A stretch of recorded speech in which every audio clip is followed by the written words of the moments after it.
rates on small saving instruments being cut last week, and then the very next morning, these rates were restored.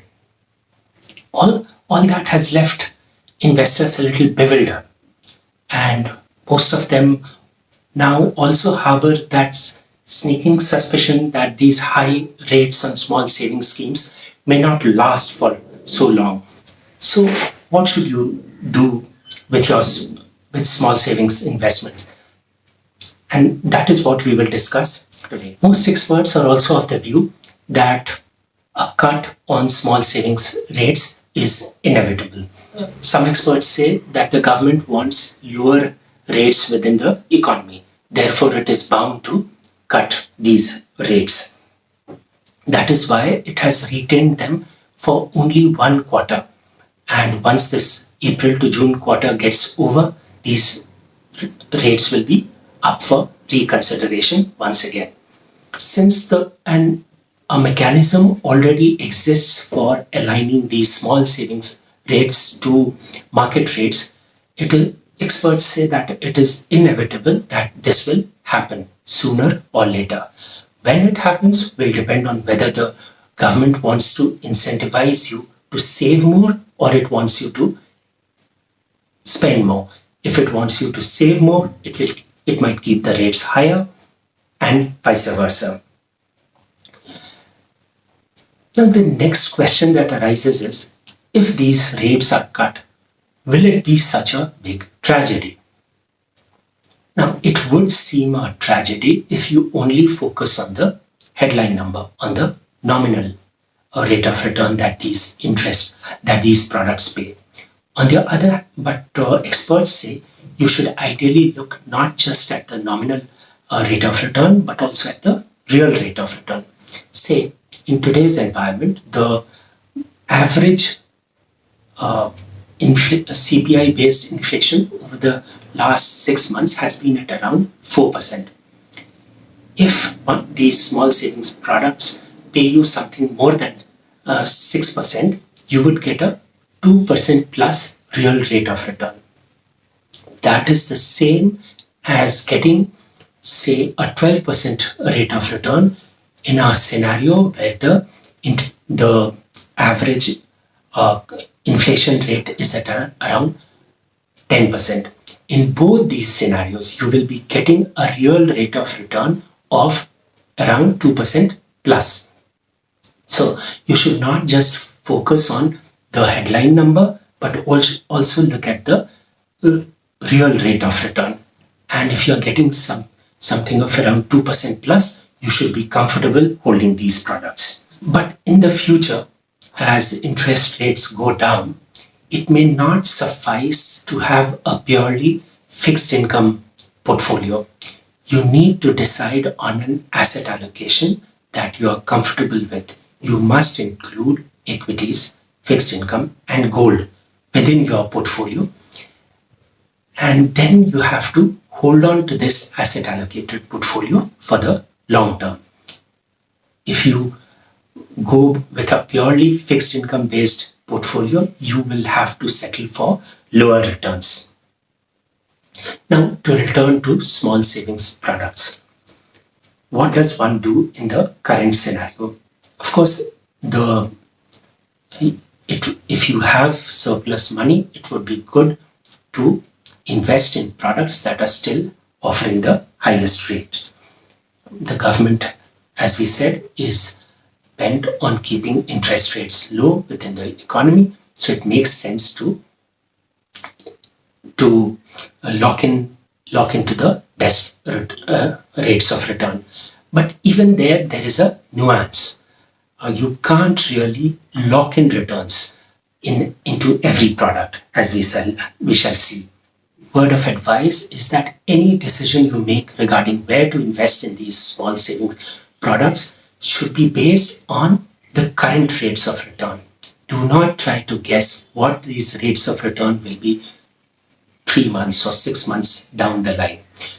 Two contradictory trends are at play within the economy at present. It is true that the rates on these small saving products are far above the market rates what the rate on the GSEC is. But it is also true that interest rates are hardening, both in India and in the developed world, like in the US market. Therefore, whether interest rates will on small saving products will be cut, when will they be cut, and what will be the quantum of the cut, these things are very almost impossible to predict. Therefore, make all your decisions regarding where to invest in these products based on current rates of return. Next, we will discuss how do you decide which is the best product to invest in. What are some of the criteria you must take into consideration when deciding on a specific product? The most important criterion, of course, is your post-tax rate of return. It is not enough just to look at the headline rate of return. You have to see what you will get after taxation. That is because some of these products are tax-free, others are taxable. You have the PPF and the Sukanya Samriddhi Yojna, which are completely tax-free. The rest of all the products, the interest income on all the rest of the products is taxable. Then you also have to take into consideration liquidity. Many of the products that offer you the best rate of return have very long lock-in periods. Can you afford to put away money for such long periods of time? That is something you have to consider. The third factor is that some of these products are open only to specific demographic profiles, especially some of the products that offer you very good returns, like the Sukanya Samriddhi Yojna. The senior citizen savings scheme is only open to the elderly of above 60. And then we come to the point about lock-in. The glib advice that you will be offered is that lock into the best rates available. But the fact of the matter is that you can only lock into rates in some of the products, like the NSC, like the SCSS or the Senior Citizen Savings Scheme and the Kisan Vikas Patra and all the time deposits. You cannot lock in rates in the rest of the products. By locking in, we mean the rate of that if you invest today and the tenure of the product is say 5 years, you continue to get that very rate of return for that tenure, for the entire tenure. On many of the small savings product, the rate will get revised periodically. Now we will discuss some of the specific products, which are the 3 or 4 best products especially for higher income earners. The best, of course, is the Public Provident Fund or the PPF. Its attractiveness has especially gone up this year after the government, as you would be aware, made interest income on contributions above 2.5 lakh taxable at slab rate. On contributions into Employees Provident Fund taxable at slab rate. Against that backdrop, the 7.1% tax-free return from the PPF has become very attractive. But the PPF also has a couple of downsides. One is that the rate of return is subject to revision, and you can only invest up to 1.5 lakh per adult per year, per financial year. So if you have a family of say 4 people, 2 adults and 2 minors, then you can't invest 6 lakhs. You can only invest up to 3 lakh. If you make contributions into a minors account, then those contributions get clubbed with the contributions of the adults within the family. And one point, of course, that you have to remember when investing in PPF is whether you can afford to lock in your money for 15 years. Partial withdrawal can be made after 6 years, up to 50%. Nonetheless, you have to be prepared for your money to be locked in for the long haul when you're going for this product. The second product which is very attractive is the Sukanya Samriddhi Yojna. It offers a rate of return of 7.6%.